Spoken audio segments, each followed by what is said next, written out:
No lines in strings. No lines in strings.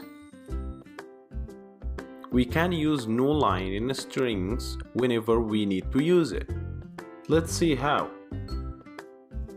We first go to brackets and try this as example. Type print with the string signs and kinds of fruit: apple, banana, pear, peach. So if we try this on terminal right now, it will print only one line.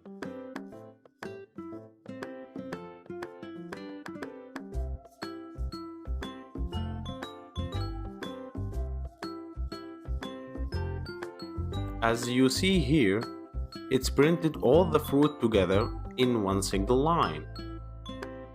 But we need to make each kind of fruit in a new line. So to make each fruit in a new line, we have to do this. We should type backslash with the letter N, exactly like what you see in the screen here.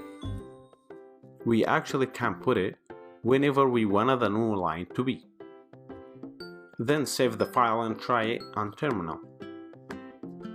Very nice. As you can see here, each kind of fruit became in a new line.